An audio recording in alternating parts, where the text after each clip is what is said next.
कुटुंब रंगले प्रचारात असंच म्हणावं लागेल क्षीरसागर परिवाराच्या बाबतीमध्ये. आज ऋतुराज क्षीरसागर यांनी उमेदवारी अर्ज दाखल केलाय. एक भाऊ म्हणून काय भावना आहे? नाही, निश्चितपणे ऋतुराज दादा गेले 5 वर्ष त्या मतदारसंघामध्ये प्रचंड ऍक्टिव्ह होते. सगळ्या लोकांच्या तेथील सुखादुःखात ऋतुराज दादा उपस्थित असायचे.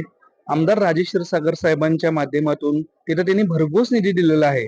त्यामध्ये रस्ते असतील, गटर असतील, ड्रेनेज लाईन असेल, हे सगळं सुधारण्याचा प्रयत्न त्यांनी केलेला आहे. आणि निश्चितपणे मला खात्री आहे की त्या मतदारसंघातील जे आमचे नागरिक आहेत ते मतांरूपी ऋतुराजांना आशीर्वाद देतील याची मला खात्री आहे. आणि मी तर प्रचंड भावूक झालेलो आहे, कारण ती त्यांची पहिली निवडणूक आहे आणि आम्हाला सगळ्यांना खूप म्हणजे खूप त्यांचा अभिमान आहे. आपल्या दोघा भावांचं बॉन्डिंग खूप जवळचं आहे. आम्ही अनेकदा ते अनुभवलेलं आहे.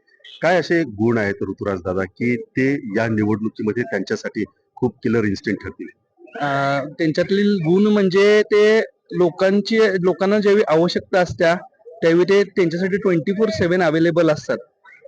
कुणाच्या दुःखात असू दे, सुखात असू दे, कायम ते जनतेसोबत असतात. त्यामुळे तो त्यांच्यातील गुण मला एक आवडतो.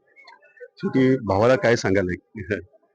नाही, निश्चितपणे मला सांगणं एवढं मी काही मोठं नाही, कारण मला खात्री आहे की ते महानगरपालिकेमध्ये त्या मतदारसंघातील लोकांना चांगला न्याय द्यायचं काम करतील याची मला खात्री आहे. ह्या सगळ्या निवडणूक प्रक्रियेमध्ये आपण सुद्धा थोडस एका अंतरावरती राहून ह्या सगळ्या निवडणुकीच्या घडामोडी आपण बघत असतात. गेल्या कालपासून ज्या पद्धतीने उमेदवारी अर्ज दाखल किंवा यादी ज्या पद्धतीने समोर येत आहेत, त्यामुळं कुठेतरी शिवसेनेच्या अंतर्गत सुद्धा एक नाराजीचा सूर देखील जाणवत आहे. कशा पद्धतीने या सगळ्या गोष्टींना डॅमेज कंट्रोल म्हणता येईल? नाही, निश्चितपणे मी देखील यादी बघितली आणि बरेच उमेदवारीवरून मी देखील निराश झालेलो आहे. पण निश्चितपणे जे इतर लोक आहेत त्यांच्यावरती कोणताही अन्याय होणार नाही हे मी आपल्याला खात्री देऊन सांगतो. कारण क्षीरसागर साहेब हे कधीच त्यांच्या कार्यकर्त्यांना एकटं सोडत नाहीत.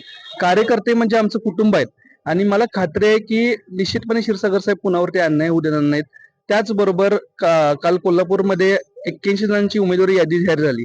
माझं देखील ध्येय आहे की एखादा कार्यकर्ता आपला नगरसेवक व्हायला पाहिजे. त्यासाठी मी देखील या सगळ्या उमेदवारांसाठी जीवाचं रान करणार आहे. आमचे शिवसेनेचे 30 उमेदवार आहेत, भाजपचे आहेत, राष्ट्रवादीचे आहेत. या सगळ्या उमेदवारांसाठी मी जीवाचं रान करणार आहे. कारण सर्व नागरिकांच्या आशीर्वादानं, सर्व नागरिकांच्या सहकार्यानं आज क्षीरसागर साहेब आमदार झालेत. त्यामुळे आम्हाला निश्चितपणे सगळ्या मतदारसंघांमध्ये आणि चांगल्या पद्धतीनं कामं करायची आहेत, हे आमचं ध्येय आहे.